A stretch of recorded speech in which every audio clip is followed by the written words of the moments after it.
a night out I had on the lash with Michael Jackson. What? Wow. Did you? Yeah.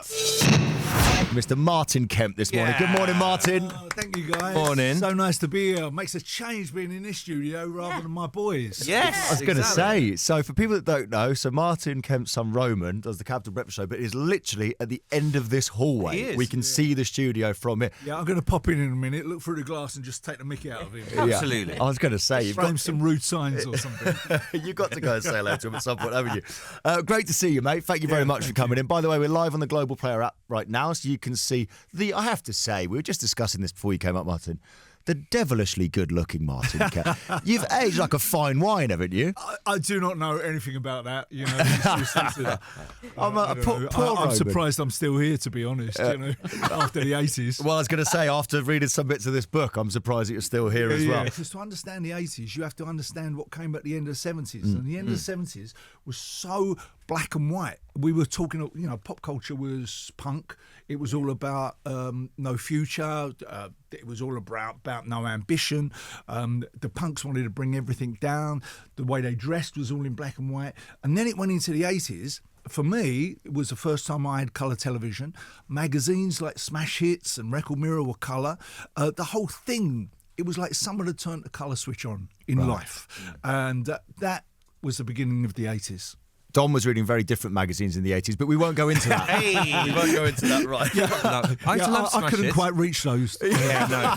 I'm a little bit taller than you. You know, it was such an exciting time to be around the 80s. Everything was changing. Everything was larger than life, from people's shoulder pads to people's hair to everything. Yeah. The money that some people could earn if you were in the right position was beyond.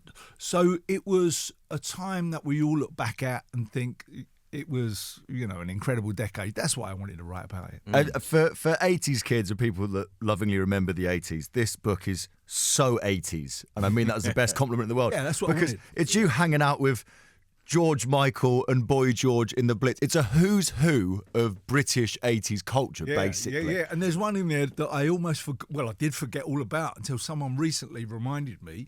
Was a night out I had on the lash with Michael Jackson. What? Wow. Did you? Yeah. I mean, I forgot all about it. That's how bad How it did you was. forget that? It must have been a good night. It was a great night. But yeah, we met in one club. I was with Steve Strange. We met Michael Jackson in Legends. Yeah. We're an old club just off Charing Cross Road.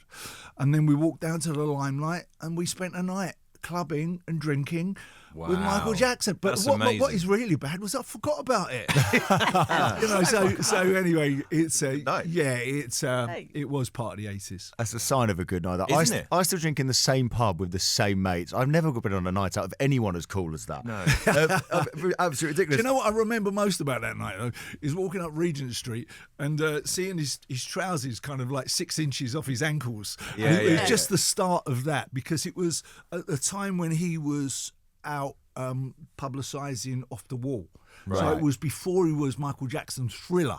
Michael Right, Jackson. okay, yeah. He was just on the edge. Yeah. Oh, that's so cool, isn't it? How mad is Amazing. that? Now it seems so much more serious. Yeah. Compared to the 80s seems, and I know that there was obviously, we look back Roast into Glasses, like you said, and it had its lots of problems and stuff, but it just felt like it was a lot more fun. It was fun. It was. I mean, but listen, I had a different view on the 80s because, listen, my life was like being on a rocket ship. It was on my 18th birthday, I signed my first record deal. And then in 1980, within like 2 months, the first record was number 5, sold 500,000 copies. Wow. We were flying around Europe on a Learjet. We absolutely enjoyed the most of it, and our egos left the planet. Absolutely. How would they not, though? Yeah. Possible. Yeah, it was almost encouraged, though, wasn't it? There were a few years that our egos absolutely left the planet. I'll give you an example, right? Please do. All right. So the morning that we're recording the Band-Aid single, Do They Know It's Christmas? So we all turn up. You know, Paul Weller, he turns up. He's walking along the street, got his newspaper under his arm. Bananarama turn up in a little Volkswagen, like cigarette smoke all pouring out the windows as they open their door.